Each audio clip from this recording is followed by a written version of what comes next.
The splash echoed across the lake like a gunshot, silencing 200 wedding guests in an instant. I stood at the altar in my black tuxedo, watching my groom, thrashing through the water toward a woman who wasn't me.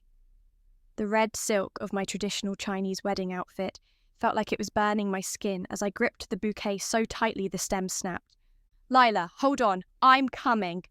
David's voice carried across the water, desperate and raw, with an emotion I'd never heard him use when saying my name. The irony wasn't lost on me. Here I was, Ryan Zhang, 28 years old, standing at my own wedding altar, watching the man I'd loved for 3 years dive into freezing water to save his ex-girlfriend. The same ex-girlfriend who had accidentally fallen from the decorative bridge we'd specifically chosen because it overlooked the lake where David and I had our first kiss. I should have been crying. I should have been running after him, screaming, demanding answers. Instead, I found myself calculating. 3 years of relationship, 18 months of engagement, $50,000 spent on this wedding. And it all came down to this moment when David's true priorities revealed themselves in the most dramatic way possible. "Ryan," my best friend Jake whispered urgently beside me, "what are you doing? Shouldn't you—" "Help him," I finished, my voice eerily calm. "Help my fiancé save the woman who's been texting him for the past 6 months?" Jake's face went white. He hadn't known about the texts. Nobody had. But I'd seen them late at night when David thought I was asleep. "Missing you. Can we talk? I made a mistake." The wedding guests were in chaos now. Some were calling 911. Others were shouting instructions to David as he struggled through the water in his expensive wedding suit. My parents looked mortified, while David's family seemed torn between concern for their son and embarrassment at the spectacle. But I remained perfectly still, watching the man I'd planned to promise forever, to risk hypothermia for someone else. That's when I saw her, Lila Morrison, surface briefly, just long enough for me to catch the satisfied smirk on her face before she went under again, playing the damsel in distress to perfection. She hadn't fallen, she had jumped, and David had taken the bait exactly as she'd planned. "Ryan, Zhang, will you marry me instead?" The voice came from behind me, strong and confident, cutting through the chaos like a blade. I turned to find Oliver Chen, David's older brother, standing 3 feet away in an identical black tuxedo. His dark eyes held none of the panic I saw in everyone else's faces, just steady determination and something that looked almost like approval. The lake, the shouting, even David's frantic splashing seemed to fade into background noise as I stared at Oliver. He was taller than David, broader through the shoulders, with the kind of presence that commanded attention without demanding it.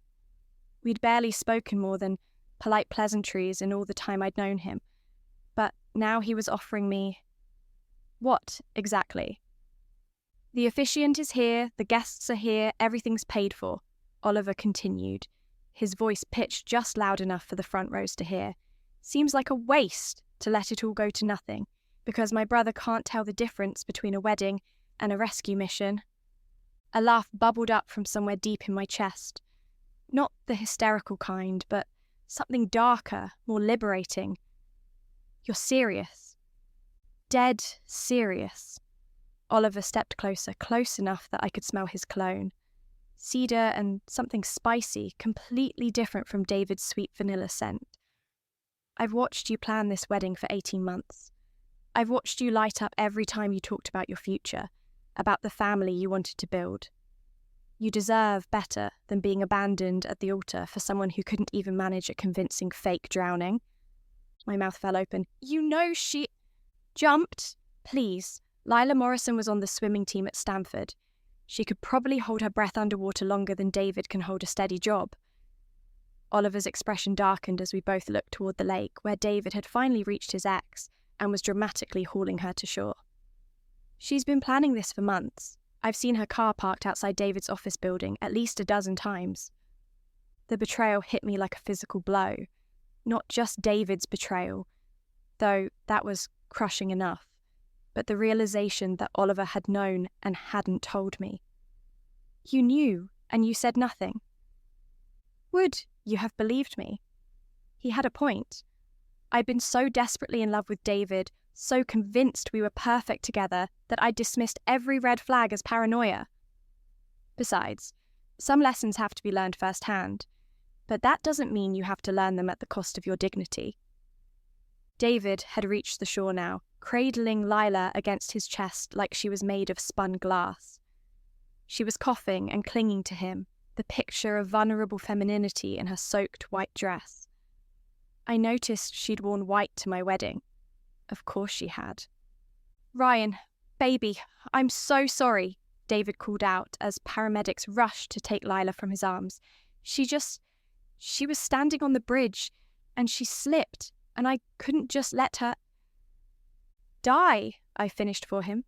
No, of course you couldn't let your ex-girlfriend die at your wedding to another man. That would be terrible for the photo albums. The sarcasm in my voice seemed to register with him for the first time. David's face crumpled with what I used to think was genuine emotion, but now recognised as well-practiced manipulation. Ryan, please, you have to understand. Oh, I understand perfectly. I turned away from him, away from Lila's theatrical shivering, away from the wreckage of everything I'd thought I wanted. Oliver was still standing there, still watching me with those steady dark eyes, still waiting for an answer to his impossible proposal. You're serious about this, I said, not quite making it a question. I've never been more serious about anything in my life. But you don't love me. Something flickered across his face, an expression I couldn't quite read. No, I don't love you, not yet. But I respect you, which is more than my brother has ever done. And I think, given time, we could build something real, something that won't shatter the first time someone else demands attention. It was the most honest proposal I'd ever heard. No flowery promises of eternal devotion, no claims of love at first sight. Just a simple acknowledgement that marriage could be a partnership built on mutual respect and shared goals rather than just passion and pretty words. I looked at David one more time. He was kneeling beside Lila now, holding her hand while the paramedics checked her vitals. She was milking the attention for all it was worth, and he was giving her exactly what she wanted. Complete and total focus. Even at his own wedding, he couldn't keep his attention on me for more than 5 minutes. The prenup would need to be changed, I heard myself saying. Oliver's mouth curved into the first genuine smile I'd seen from him all day. Obviously, my lawyers can have new documents drawn up within the hour.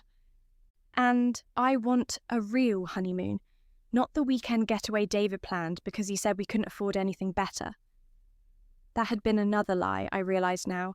David made excellent money as a software engineer. He just hadn't wanted to spend it on me. I was thinking 2 weeks in Italy. I have a house in Tuscany. Of course he did.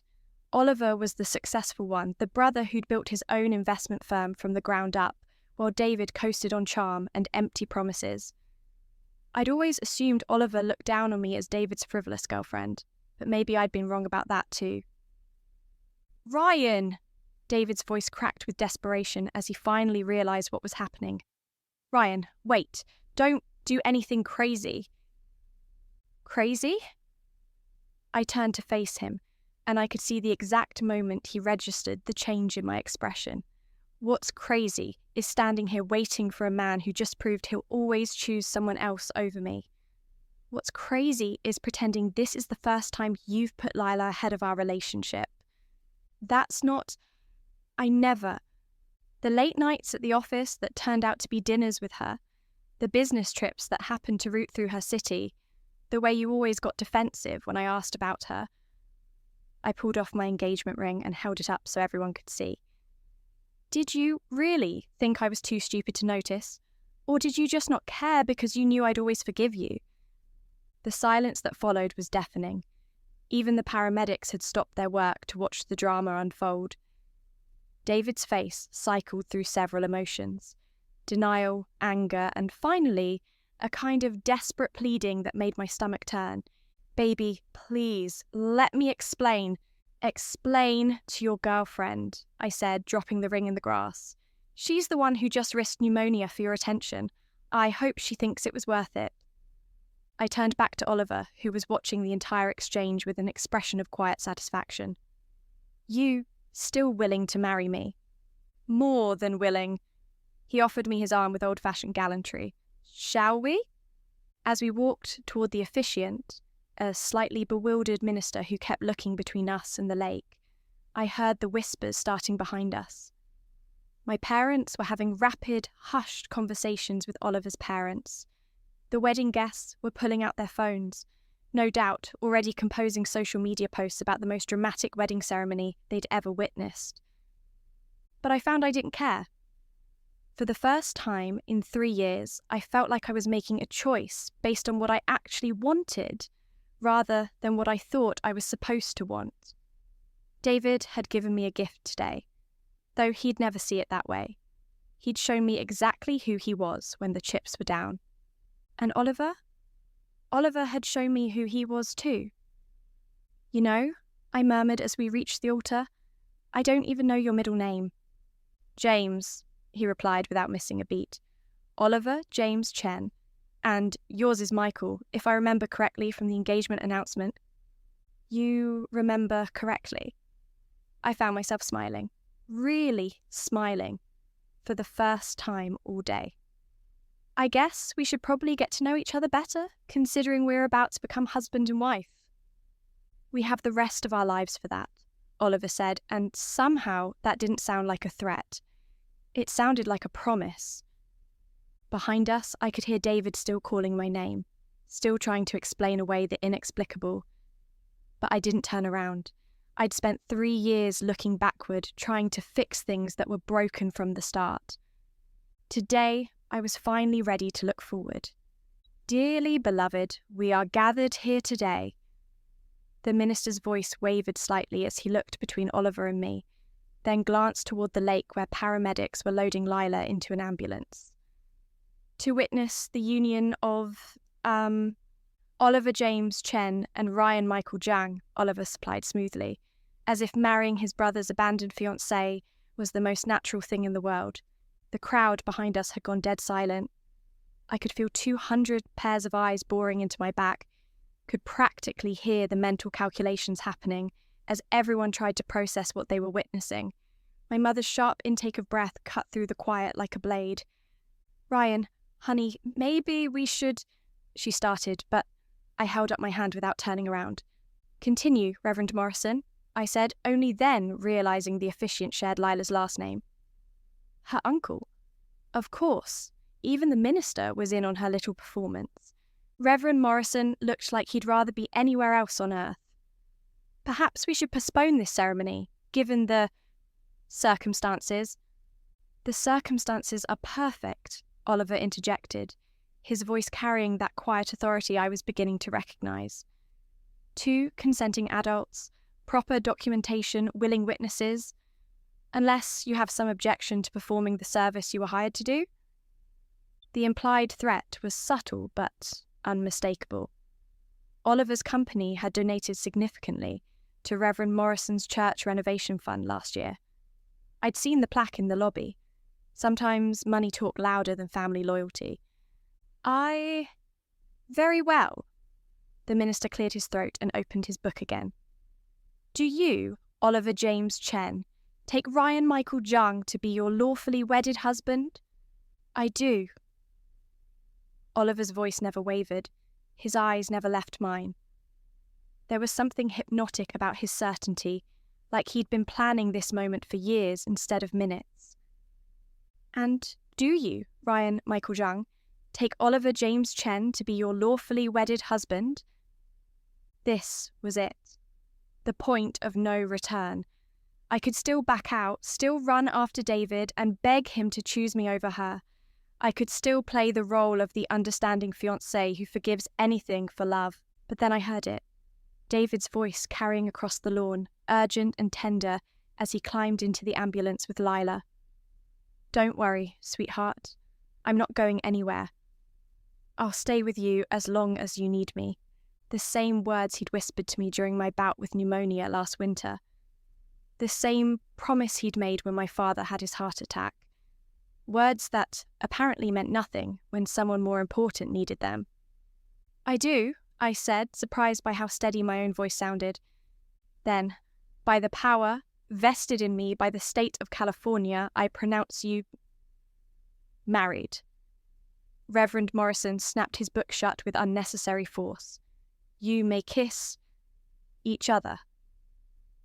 Oliver stepped closer, close enough that I could see gold flecks in his dark eyes. Is this okay? He murmured, so quietly only I could hear. It was such a simple question, but it hit me like a revelation. When was the last time David had asked for my consent about anything? When had he ever checked to make sure I was comfortable before making a decision that affected us both? Yes, I whispered. Oliver's hands cupped my face with surprising gentleness, and when his lips met mine, I felt calm. Not the desperate passion I'd experienced with David, not the breathless excitement of stolen kisses and dramatic reconciliations. Just a quiet sense of rightness, like a puzzle piece clicking into place.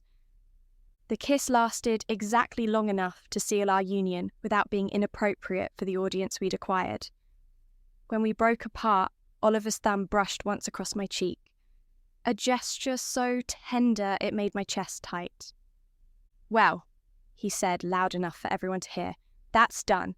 Ladies and gentlemen, may I present my husband, Ryan Chen. Ryan Chen. I'd been planning to hyphenate when I married David, but he'd balked at the idea, said it sounded too complicated, too political. But Oliver had just given me his name without being asked, claimed me publicly in a way David never had. Behind us, the crowd erupted, not in celebration, in shock, confusion, and what sounded like several heated arguments breaking out simultaneously. My mother was demanding explanations in rapid-fire Mandarin while my father tried to calm her down. Oliver's parents looked stunned, but not entirely displeased, which was interesting. David's groomsmen were standing around like they'd been hit by lightning. But it was my sister Emma's voice that cut through the chaos, bright with delighted laughter. Holy shit, Ryan, you actually did it! I turned to see her pushing through the crowd, still in her maid of honor dress, her face split by the biggest grin I'd seen from her in years. She'd never liked David, though she'd been too polite to say so directly. Apparently, my spontaneous marriage to Oliver met with her approval. Emma, language, my mother scolded, but she looked more relieved than angry. Maybe she'd had doubts about David too. Mrs. Chen, Emma said, deliberately emphasizing my new title as she hugged me tightly. Congratulations on your wedding day! All of it. Over her shoulder, I saw the ambulance pulling away from the lake, David visible through the back windows as he held Lila's hand. He hadn't even looked back. 3 years together, and he was driving away from our wedding with another woman, without a single glance at what he was leaving behind. So, Oliver said, appearing at my elbow with 2 champagne flutes, how does it feel to be married? Strange, I admitted, accepting the glass. Liberating, terrifying.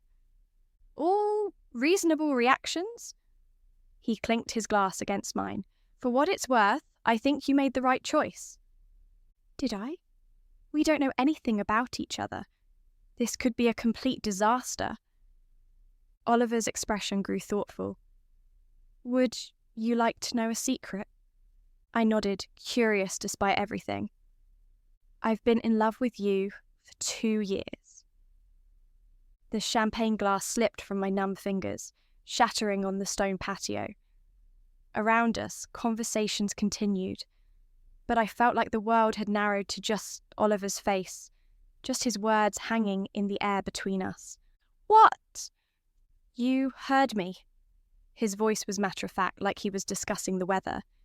It started at David's birthday party, the one where you spent 3 hours in the kitchen making his favourite cake from scratch while he played video games with his friends. You had flour in your hair and frosting on your nose. and you were so happy just to see him smile when he finally bothered to try a piece.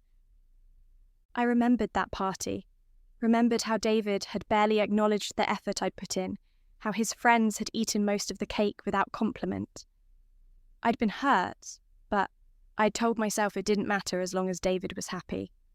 I watched you that whole night, Oliver continued, watching him, trying to anticipate what he needed, what would make him happy, and I thought, she deserves someone who looks at her the way she looks at him. So you... what? You've been pining for your brother's girlfriend for 2 years? Pining is a strong word. Oliver bent to pick up the larger pieces of broken glass, giving himself a moment before meeting my eyes again. I kept my distance. I was polite but not friendly. I figured eventually you'd realise what David was, or he'd do something so obviously stupid that you'd have to see it. Like jumping into a lake to save his ex at our wedding? Exactly like that. He straightened, depositing the glass shards in a nearby planter. Though, I have to admit, even I didn't think he'd be quite that dramatic about it. A server appeared with a towel to clean up the spilled champagne, shooting us nervous glances. The reception was supposed to start in an hour, assuming we still wanted to have one. The caterers were probably panicking, the band was definitely confused, and someone was going to have to make a decision about what happened next. The reception, I said, suddenly remembering. All those people, all that food, all still paid for, Oliver pointed out. No reason to waste it. Unless you'd rather not celebrate your marriage to a man you barely know in front of everyone who came to see you marry someone else. Put like that, it did sound fairly insane. But then again, everything about this day had been insane from the moment Lila took her theatrical tumble into the lake. My parents look like they're about to have matching heart attacks, I observed, watching my mother gesticulate wildly, while my father nodded along, clearly overwhelmed. They'll adjust. Your mother always thought David was too immature for you anyway. I stared at him. How could you possibly know that? Because she told me. Last Christmas, when you were helping David's mother in the kitchen, and he was passed out on the couch after 3 beers, she said you deserved someone who appreciated how hard you work to make everyone else happy. The memory came flooding back. David falling asleep during Christmas dinner at his parents' house, leaving me to help with dishes and clean up while he snored on the sofa. I'd been embarrassed, had made excuses for him, but apparently my mother had been paying closer attention than I'd realised. She talks to you about David. She talks to me about you. Oliver's smile was gentle but knowing. Parents see things, Ryan. They see when their children are settling for less than they deserve. Your mother has been hoping for 2 years that you'd wake up and realise you were wasting your time. Before I could process that revelation fully, Emma bounced up to us again, practically vibrating with excitement. Okay, so are we doing this thing or what? Because the photographer is having a meltdown about the timeline, and the caterers want to know if they should start serving cocktails or wait for further instructions. I looked at Oliver, who raised an eyebrow as if to say the choice was mine. A wedding reception for a marriage that had happened by accident, celebrating a union between 2 people who'd just admitted they barely knew each other. You know what? I said, feeling reckless and free. In a way I hadn't in years. Let's do it. Let's have the most unconventional wedding reception in history. Oliver's grin was infectious. Now you're talking. The ballroom had been transformed for David and me. Soft gold lighting, white orchids, our initials monogrammed on everything from the napkins to the dance floor. Now it felt like attending someone else's wedding, which, in a way, I suppose I was. Should we change the monograms? Emma asked, eyeing the giant D&R illuminated behind the head table. I could probably convince the venue coordinator to swap them out for O&R if you want. Leave them, Oliver said before I could answer. Let everyone remember exactly what David chose to abandon. The guests were filtering in slowly, most looking like they'd rather be anywhere else. I couldn't blame them. They'd come expecting a normal wedding and instead got a soap opera. The older relatives kept shooting me concerned glances, clearly worried about my mental state, while the younger crowd seemed torn between horror and fascination. My phone had been buzzing non-stop with messages. I finally pulled it out to find dozens of texts, missed calls, and social media notifications. Apparently, someone had live-streamed the entire ceremony, and #wedding drama was already trending. Jesus, I muttered, scrolling through the comments. Groom saves ex, gets replaced by brother in under an hour. Plot twist of the century. This is better than any reality show. Oliver glanced at my screen and grimaced. Welcome to the internet age, where your personal trauma becomes everyone else's entertainment. At least they're on my side, I said, reading more comments. That poor guy dodged a bullet. The brother is hot AF. David is trash for abandoning his fiancée like that. The brother is hot AF? Oliver raised an eyebrow, looking amused. Don't let it go to your head. But I was smiling despite everything. There was something oddly liberating about having strangers validate what I'd been too blind to see myself. The band, who had been hired to play David's favourite classic rock covers, had quickly pivoted to more general wedding music. They were doing their best to pretend this was a normal reception, but I caught the lead singer staring at us with undisguised fascination every few minutes. Ladies and gentlemen, the DJ announced, please welcome the happy couple, Oliver and Ryan Chen, for their first dance. A spotlight hit us, and suddenly every conversation in the room stopped. This was the moment I realised just how insane this all was. I was about to have my first dance as a married man with someone I'd had exactly one conversation with before today. I should probably mention, Oliver murmured as he led me onto the dance floor, I'm a terrible dancer. Good thing I took lessons, I replied, placing my hand on his shoulder. David refused, said dancing was unnecessary for modern weddings.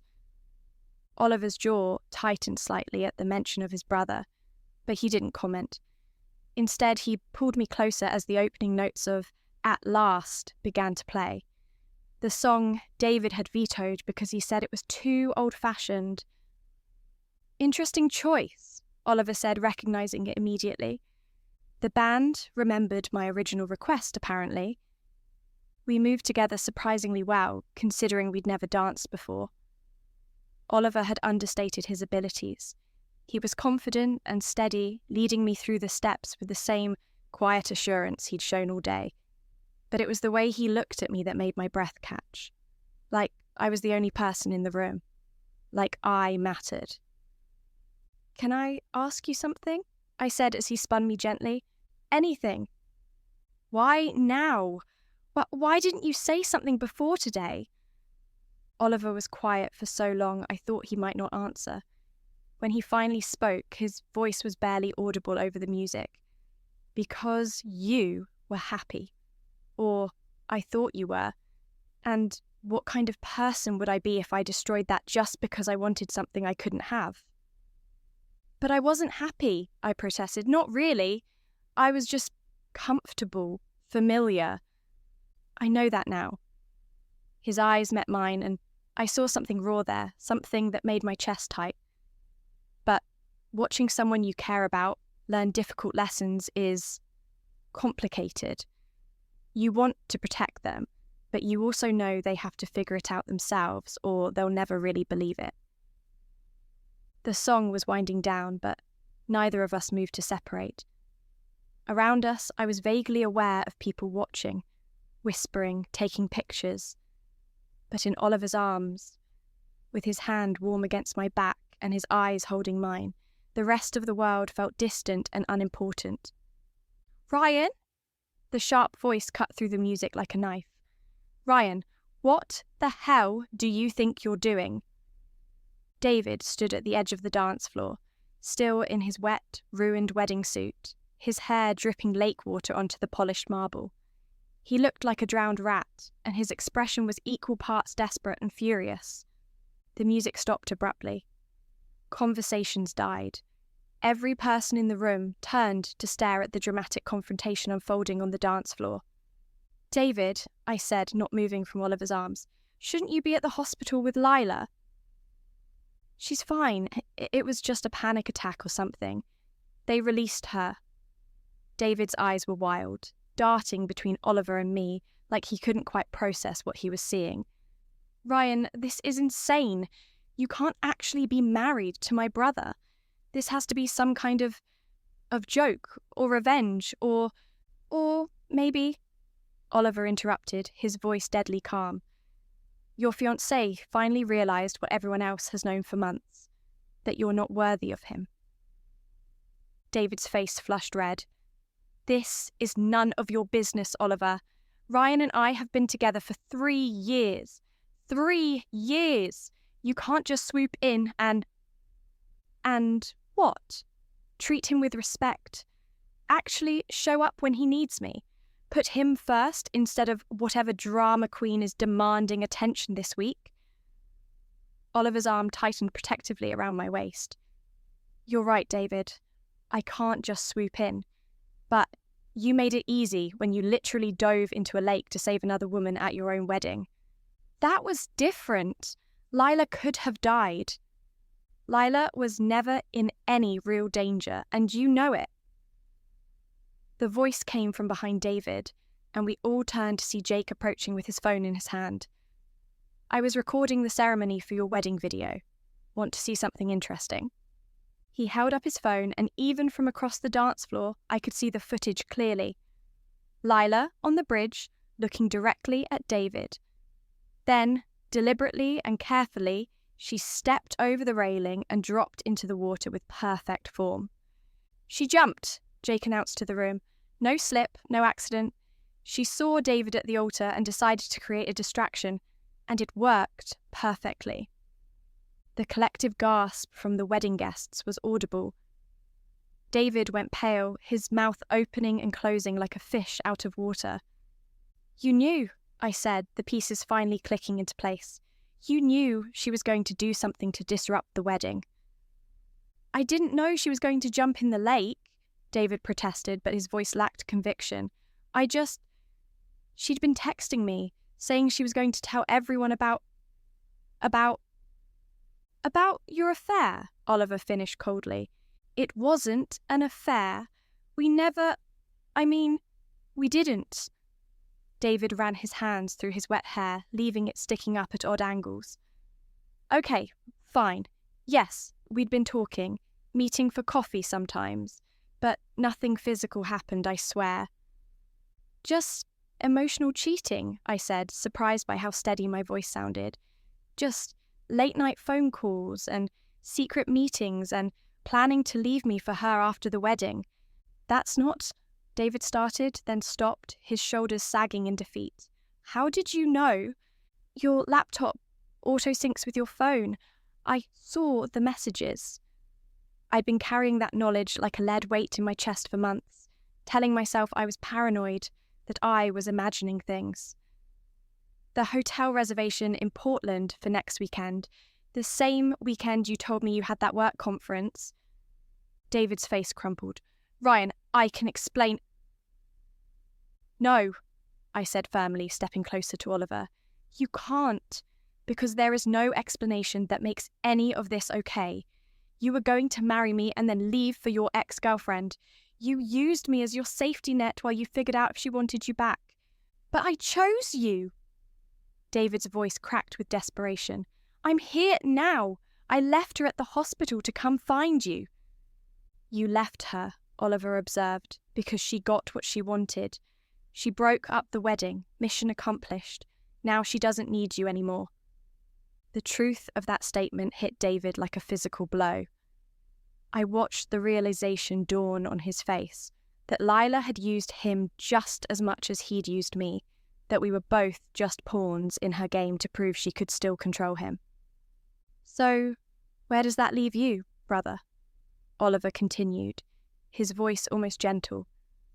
The woman you abandoned your fiancé for doesn't actually want you, and the man you abandoned is married to someone else. Seems like you played yourself. David looked around the room, taking in the faces of everyone who had come to celebrate our wedding. his friends, his family, his co-workers, all of them staring at him with varying degrees of disappointment and disgust. The live stream was probably still running. His humiliation was complete and very, very public. "This isn't over," he said finally, but the fight had gone out of his voice. "Ryan, when you come to your senses, when you realise this whole thing is crazy—" "Then I'll deal with it," I interrupted, "but I won't be calling you." David stood there for another moment, dripping and defeated, before turning and walking toward the exit. The crowd parted to let him through, and not one person tried to stop him or offer comfort. The silence stretched until the ballroom doors closed behind him, with a final echoing thud. "Well," Emma said, breaking the tension, "that was better than cable TV." A few people laughed nervously, and gradually conversations resumed. The band tentatively started playing again. But I remained frozen on the dance floor, the reality of what had just happened finally sinking in. "Are you okay?" Oliver asked softly. I looked at him, really looked at him, taking in the concern in his dark eyes, the way he'd positioned himself between me and David without making a show of it, the patient way he was waiting for me to process everything. "Ask me tomorrow," I said finally, "when this all feels real." Oliver nodded, understanding exactly what I meant. "Should we finish our dance, or would you rather—" "Finish the dance," I decided. "I want to finish at least one thing today the way it was supposed to go." 3 weeks later, I was sitting in my new apartment. Oliver's apartment, technically, though he'd insisted on adding my name to the lease, when my phone rang. The caller ID made my blood run cold. Lila Morrison. "Don't answer it," Oliver called from the kitchen, where he was making us dinner. We'd fallen into domestic routines with surprising ease, like we'd been married for years instead of weeks. But something made me slide my finger across the screen. Maybe it was curiosity. Maybe it was the need for closure. Or maybe, deep down, I already suspected what she was going to tell me. "Ryan, thank God you answered." Lila's voice was shaky, desperate. "I need to see you. There's something you need to know about Oliver." "I'm not interested in anything you have to—" "He paid me." The words hit me like a physical blow. "Oliver paid me to break up your wedding." The phone slipped from my numb fingers, clattering onto the hardwood floor. Oliver appeared in the doorway instantly, a dish towel in his hands, his face carefully neutral. "That was Lila," I managed to say. "I figured." He didn't look surprised. He didn't look guilty either, which somehow made it worse. "She says you paid her to ruin my wedding." Oliver was quiet for a long moment, studying my face. Then he sighed and sank into the chair across from me. "How much did she tell you?" "So it's true." The words came out flat, emotionless. I felt like I was watching this conversation happen to someone else. "It's complicated." "Complicated? How? You either paid my ex's ex-girlfriend to sabotage my wedding or you didn't." Oliver leaned back in his chair, and for the first time since I'd known him, he looked tired, older. "I didn't pay her to jump in the lake, Ryan. That was all her idea."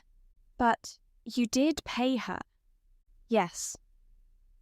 The simple admission hung between us like a loaded gun. I waited for him to explain, to justify, to make it make sense. Instead, he just sat there, watching me with those dark eyes I'd thought were so honest. "Why?" I finally asked. "Because David was never going to leave you on his own, and you were never going to leave him." Oliver's voice was matter-of-fact, like he was discussing the weather. "You'd convinced yourself you were happy. You'd have married him, spent the next 10 years making excuses for his behaviour, and eventually ended up divorced and bitter, wondering why you wasted the best years of your life on someone who never deserved you. So you decided to make that choice for me. I decided to give you options you didn't know you had." I stared at him, this man I'd married on impulse, this man I'd been falling in love with for 3 weeks.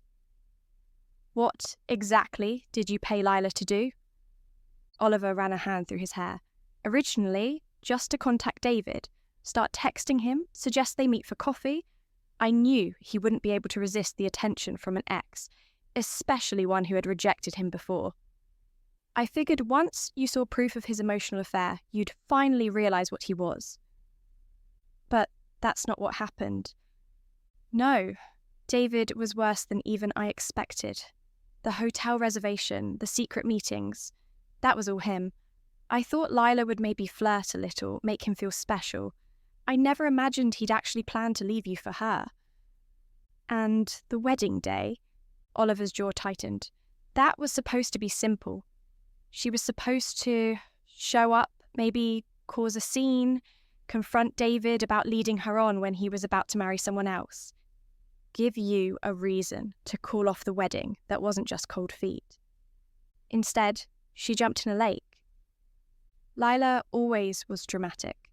When she realised David was actually going through with the ceremony, she panicked. The lake jump was her improvisation. I felt like I was going to be sick. Everything I thought I knew about that day, about my spontaneous marriage, about Oliver's feelings for me, it was all built on lies and manipulation. How long have you been planning this? 6 months, Oliver admitted, since David's New Year's party, when I watched him flirt with 3 different women while you were in the bathroom. I realised he was never going to change, and you were never going to see it on your own. So you orchestrated my entire life. The words came out bitter, angry.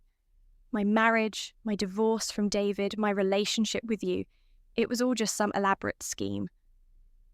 My feelings for you are real, Ryan. That was never part of the plan. Wasn't it? I stood up, pacing to the window. How convenient that you just happened to be there with a marriage proposal the second David made his choice. How convenient that you already had feelings for me, already knew exactly what to say to convince me to marry you instead. You think I planned to propose to you at your own wedding? I turned to face him, and what I saw in his expression made my chest tight. Not guilt or shame, but something that looked almost like relief. You're glad I know, I said, the realization hitting me like lightning. You wanted me to find out. Oliver's smile was sad and knowing. I couldn't build a marriage on a lie, Ryan. I've been waiting for 3 weeks for you to ask the right questions, to notice the inconsistencies. When Lila called tonight, I was almost relieved. What inconsistencies? How did I happen to have an identical tuxedo in exactly your size? How did I know all your favourite things? The music for our first dance, the flowers you wanted, the honeymoon destination you dreamed about. How did I have a marriage license ready to go when California has a waiting period? Each question hit me like a physical blow. I'd been so caught up in the romance of our whirlwind courtship, so grateful to be chosen over David, that I hadn't stopped to think about the logistics. You had this all planned out. I had contingencies, Oliver corrected. I hoped David would screw up spectacularly enough that you'd leave him on your own. The marriage proposal was my backup plan if he somehow managed to convince you to forgive him again.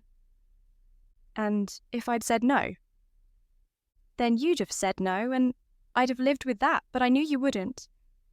How could you possibly know that? Oliver stood up, moving to the window where I stood. He didn't try to touch me, didn't invade my space, just stood close enough that I could feel the warmth radiating from his body. Because I know you, Ryan. I've been watching you for 2 years, remember? I know you hate being alone, hate disappointing people, hate admitting you made a mistake. I knew you'd rather marry a stranger than face the humiliation of a cancelled wedding and a failed relationship. The accuracy of his assessment was devastating. You manipulated my weaknesses. I gave you what you needed when you needed it. A way out that didn't make you the villain of your own story. By lying to me. By loving you better than he ever did. The words hung in the air between us. Honest and brutal and true. because that was the thing. Despite everything, despite the manipulating and the lies and the elaborate scheme, Oliver had spent 3 weeks treating me better than David had in 3 years. "I don't know how to trust you now," I whispered. "I know." Oliver's voice was gentle, understanding. "I knew telling you the truth might end us before we really began, but I'd rather have an honest ending than a marriage built on deception. Even though you orchestrated all of this. Especially because I orchestrated it. You deserve better than that, Ryan. You deserve the whole truth, even if it hurts." I stared out the window at the city lights, processing everything he'd told me. The traffic below looked like streams of light, people going about their normal lives while mine fell apart for the second time in 3 weeks. "Lila wants money," I said finally, "to keep quiet about what you did. I figured, I won't pay her. It'll be a scandal, worse than the wedding day. Billionaire pays woman to destroy brother's wedding. The media will have a field day." Oliver shrugged. "Let them. I'm done with secrets." I turned to look at him, this complex, infuriating, impossible man I'd somehow fallen in love with. "What happens now? That's up to you." His dark eyes held mine steadily. "We can get the marriage annulled. I'll make sure you're financially secure, help you start over wherever you want, or we can try to build something real, something honest. Starting now, starting with the truth, no matter how ugly it gets." The choice was mine. It had always been mine, even when I thought it wasn't.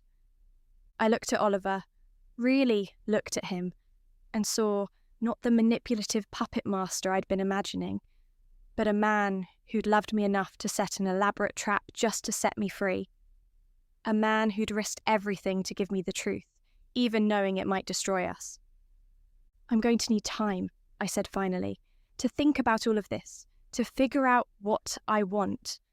Oliver nodded, no surprise or disappointment in his expression. "Take all the time you need. I'll be here. And if I decide I can't trust you, if I decide this is all too twisted and complicated, then I'll help you pack." I studied his face, looking for any sign of deception, any hint that this was just another manipulation. But all I saw was sincerity, patience, and love. Complicated, imperfect love, but real nonetheless. "Ask me tomorrow," I said, echoing the words I'd spoken on our wedding night, "when this all feels real." But as I headed toward the bedroom we'd been sharing, I already knew my answer. Some love stories begin with deception. But the best ones, the ones that last, begin with truth. Even when that truth is twisted, complicated, and completely insane, especially then.